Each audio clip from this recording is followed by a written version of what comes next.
Back to Unsuccessful, the show where we talk about people's success and the struggle that it took to get there. I'm your host, Roy, and today I'm excited to introduce to you Dr. Fitch, a well-known professor at King University.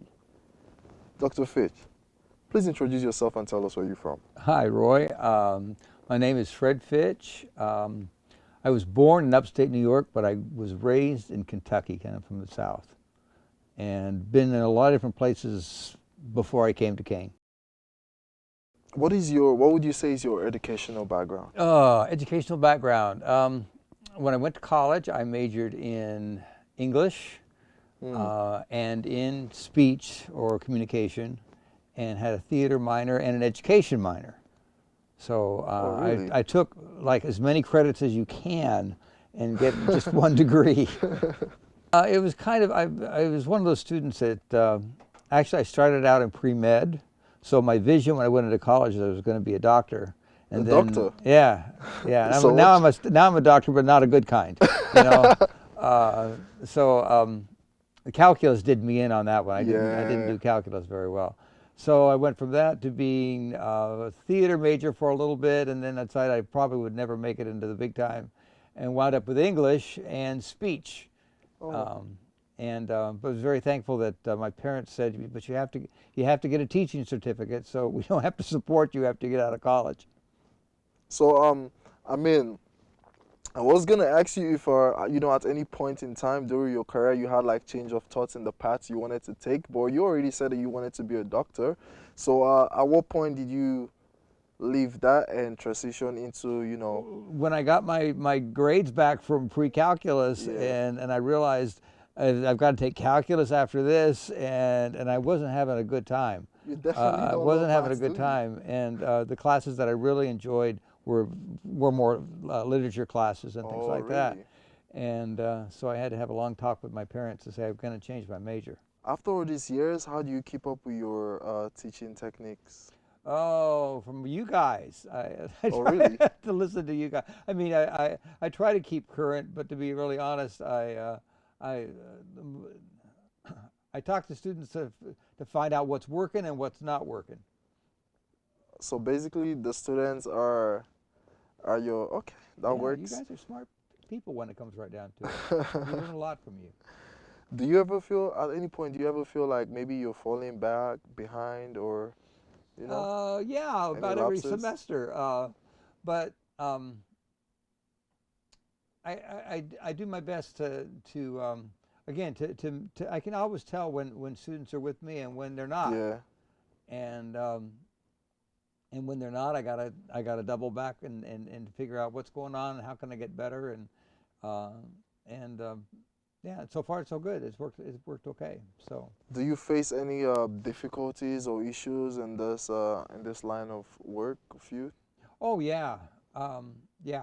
Um, I'm at that point now in my life where it was always good when I first started teaching uh, in university settings, Yeah, because my kids were just in high school going into college, and so I could always kind of use them as a barometer as to yeah. what to expect. But now my youngest daughter is going to turn 31 Oh, really? in a couple of days. So I've got a considerably younger uh, Yes.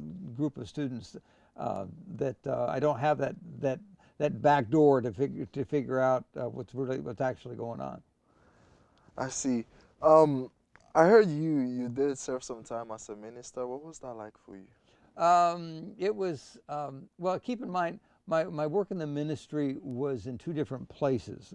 Oh, I really? began work in the ministry in Spain, and it was that was great. Um, and then when we came back to the United States for me to do my PhD work, but I continued to do church work during that time, and eventually became a head pastor of a church not too far down the road from here in New Jersey, Oh, and it was that was pretty difficult, to be really honest. why? Why would you say that was difficult? Well, it was there were things going on in my life at that point in time, particularly in my marriage, Yeah. that eventually fell apart. Yeah. and as a result, that affected my success in the ministry, Mm. and eventually led to the decision that I needed to pursue teaching as a career. Well, they always say the things of the Lord is not easy to come by. No, not at all. What exactly would you say made you to leave the ministry? I was kicked out. Oh, really? Yeah. uh, Long story short, Yeah. I'm a gay man, and always was raised to believe that if I was gay, I was probably going to go to hell. Yeah. And um, so at any rate, I did what was expected of me. I got married, Yes. we had a family, but I knew even before I got married, my wife and I had this conversation that I was attracted to men, and went through all kinds of counseling and things like that to Yeah. try to change Must be that, really difficult. and buried, hid a lot of the reality of my life. Mm. And so when the divorce happened, it all came out, and as a result, it was kind of a scandal in the church, and the elders of the church and the denomination decided to let me go. No, really. Um, would you say coming out has affected your career path in any way? Yes, in a good way. I How so?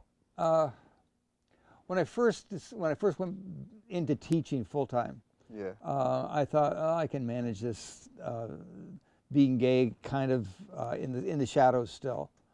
Um, and then I had an incident in class in which one of the students identified as being gay, and I got really embarrassed. I couldn't. It was really funny, and I don't know if he could tell, but I could tell. I was really embarrassed, and so I asked him after class. I said, you know what? I haven't told any of my students this, but I'm gay, and what you said kind of surprised me because I didn't think you were gay, and Yeah. uh, and then I asked him. I said, um, do you think I should come out to my students? And without hesitating, he said, yeah, you think you should. Because there's a lot of students, this is back in the 90s, there are a lot of students, back in the 90s, back in the 2000s, there are a lot of students there who are struggling, and I think you would encourage them if you were honest and let them know that you were gay. And, um, and that resulted in there's a point in time in the semester in which I kind of come out to students. And every semester, even as recent as a couple of years ago, I always have a student come to my office and say, you know what, I'm gay, and that you came out has given me courage to Yeah. talk to my parents, or to, yeah, to feel better about who I am. And that's what it's really all about. Yeah. Did you start your teaching career right after this experience? Well, I when I did my PhD work, um, I was a teaching assistant, so Oh. I was teaching all during the time I had two classes for every semester I was in PhD work, and so yeah, I was already um, in academics, and really thought I was going to go in that direction, and then this church in New Jersey offered me a position Oh, really? that I just felt it was where I needed to be. Um, Looking back at all of this, what would you say is your maybe biggest failure or biggest mistake? You know? Uh, my biggest mistake of my life Mm-hmm. um, was worrying too much about what other people thought about me, Ah, I see. and not being honest with myself So, about my own sexual orientation. Um, and that caused untold heartache um, to my kids, um, and to myself. So I mean, yeah, my my greatest area of failure was that I lied to my kids when they were growing up. They thought their father was somebody that he wasn't, yeah. and they're still having trouble with that Well, as adults. it was probably for their best interest, I presume.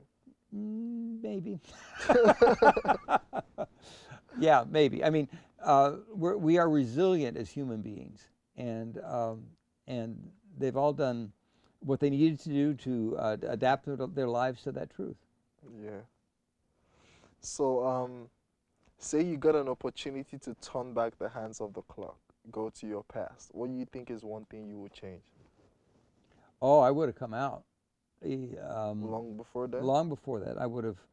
Um, I mean, yeah, if I could have, it would have. You got to turn back all the way to the 1970s when I was, a teenager. But even then, I think if I'd seen a way to do that, I should have done that. Yeah. Um, and although I was afraid that um, that would probably have resulted in, I don't know, me being estranged from my family, or although I don't think it would have now. Now that I look back on it, I think my parents would have, and my siblings definitely um, would have reacted okay. I think it would have been hard for them, but I think they would have been okay. Well, if you ask me, I'll tell you the mistakes are part of what makes us humans, and we take lessons from them. So, Yep. what would you say is something you've learned from all of this experience? One thing you take away with you? Um,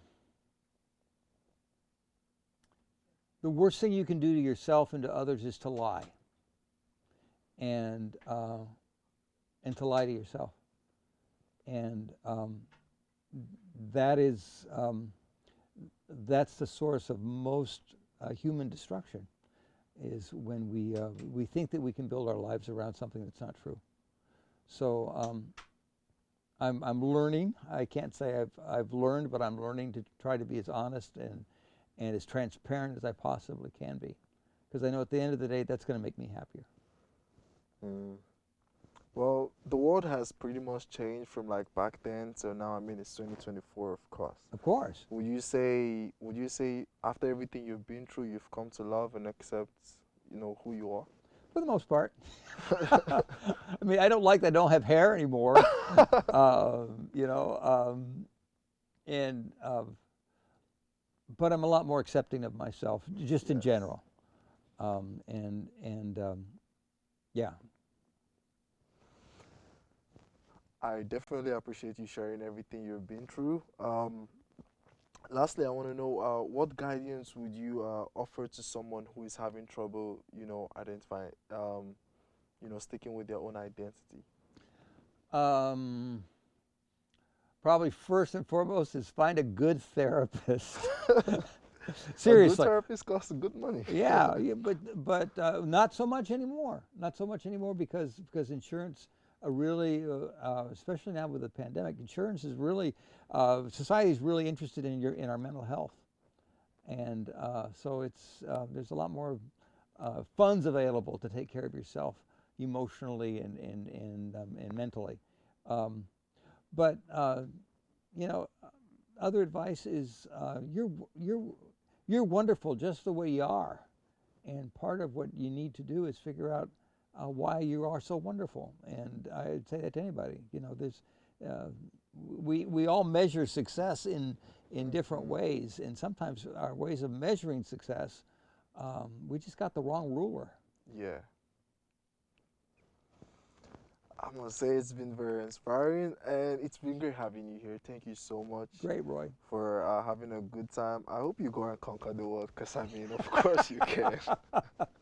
Whatever there is left of me to conquer, yeah, Of absolutely. course. All right, thank you all for tuning in today. It's been really great talking to Dr. Fitch about the successes and the things he's had to go through to accomplish them. And I'm still your host. My name is Okoye Roy, and until next time, I'm saying goodbye.